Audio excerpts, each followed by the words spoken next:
Dios les bendiga. En este video vamos a hablar acerca de los atributos y el carácter de un líder dentro de la iglesia. Y vamos a hablar de las cualidades que cada uno de nosotros debe de conocer y trabajar cada día para desarrollar estos requisitos. Requisitos que la misma Escritura nos establece para cada persona con un fuerte deseo a ejercer una función de liderazgo. Y para ello es necesario estudiar las cartas que escribe el apóstol Pablo tanto a su discípulo Timoteo como a Tito. En la primera carta de Pablo a Timoteo, capítulo 3, versículo 1, Pablo señala: si alguno anhela obispado, buena cosa desea. Recordemos que la palabra obispo es un sinónimo de pastor o anciano dentro de la iglesia, es decir, una persona de influencia que tiene que ejercer cierta autoridad dentro de la congregación. Este principio bíblico lo podemos aplicar a cualquier área de liderazgo donde cada uno de nosotros tengamos un fuerte anhelo. Si bien sabemos que ese pasaje el apóstol Pablo está hablando a los pastores, a los obispos, a los ancianos, como usted le quiera llamar, sabemos que es un principio básico y fundamental que debemos de aplicar a cualquier área del ministerio. Me gusta pensar en lo que el apóstol Pablo señala. Él dice: buena cosa desea. Eso significa que el soñar con ejercer activamente una función de liderazgo dentro de la iglesia no es algo insano. Al contrario, el apóstol Pablo dice que ese es un buen deseo. Para ejercer un liderazgo, un buen deseo nunca será suficiente, ya que se deben desarrollar ciertas características y cualidades necesarias para ser un líder conforme al modelo de la Escritura. Como primer punto en este día, veremos las aptitudes que debe de tener un líder. En primer lugar, el compromiso de un líder. Cada líder de la iglesia debe de ser una persona con un profundo compromiso dentro de la obra. En primer lugar, el compromiso del líder debe de ser con Dios, porque es Él el dueño de la iglesia. Es Él quien entregó a su Hijo Jesús para salvación de la humanidad. En segundo lugar de compromiso, debe de ser con la obra. Porque debemos entender que nosotros no somos dueños de la obra, sino que únicamente somos mayordomos con una enorme responsabilidad de salvaguardar la obra del Señor. En tercer punto, debemos de tener un fuerte compromiso con las personas que son parte del rebaño, ya que esas almas Dios las ha puesto en manos de cada líder con el propósito de equiparlas para que vivan una vida conforme a lo establecido en la Escritura. Otra aptitud que debe contar todo líder es la convicción. Es decir, parece que está de más hablar de este punto, pero hay que reconocer que cuando un líder no posee una fuerte convicción, corre el riesgo de desviarse o apartarse en algún punto del camino. Y esto puede repercutir en grandes consecuencias dentro de la iglesia. Además, que un líder con convicción desarrolla discípulos con convicción.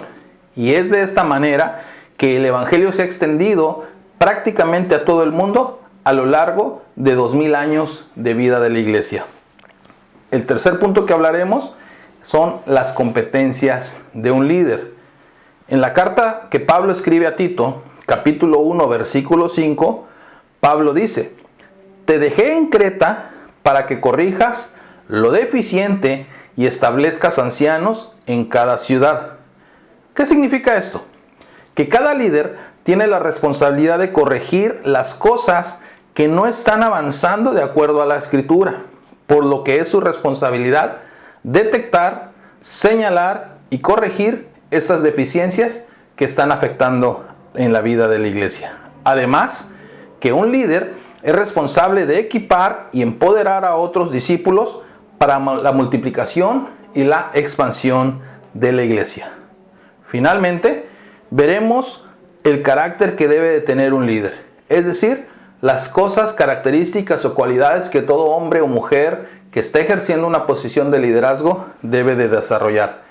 En las dos cartas pastorales vemos prácticamente el mismo principio en cuanto al carácter de un líder. Es decir, que el apóstol Pablo tiene una línea donde no cambia, donde Él establece la manera en la que ustedes y yo debemos de ejercer estas posiciones. Es decir, Él maneja como uno de los caracteres del líder, maneja que debe de ser irreprensible. ¿Qué significa esto? Que no debe de existir nada por lo cual un líder pueda ser juzgado en cuanto a su conducta. Eso es importante porque el apóstol Pablo establece que debemos de tener buen testimonio para con los de afuera, pero obviamente también debemos de tener un buen testimonio para con los de adentro de la iglesia. Menciona otra cualidad o un carácter de líder, menciona que no debe de ser soberbio. Recordemos las palabras que el joven rico dijo a nuestro Señor Jesucristo en Marcos capítulo 10, donde éste le dice, Maestro bueno. Y veamos la respuesta de Cristo donde le dice, ¿por qué me llamas bueno si no hay nadie bueno sino solo Dios? Esto nos debe de hacer a nosotros pensar que un líder no posee ninguna virtud propia para ejercer el ministerio en el que se encuentra trabajando, ya que estas virtudes son virtudes que Dios nos las da para la gloria de Dios mismo y no para la vanagloria del hombre. Un tercer punto acerca del carácter de un líder es que debe de ser retenedor de la palabra fiel, tal como ha sido enseñada, lo que permitirá un sano crecimiento dentro de la iglesia. No solo es en cuanto a número se refiere, sino lo que permitirá un sano crecimiento de la iglesia en cuanto a profundidad es la Biblia, la palabra de Dios. La fidelidad a la Escritura es lo que va a hacer que cada líder pueda crecer y pueda ejercer su ministerio con sabiduría.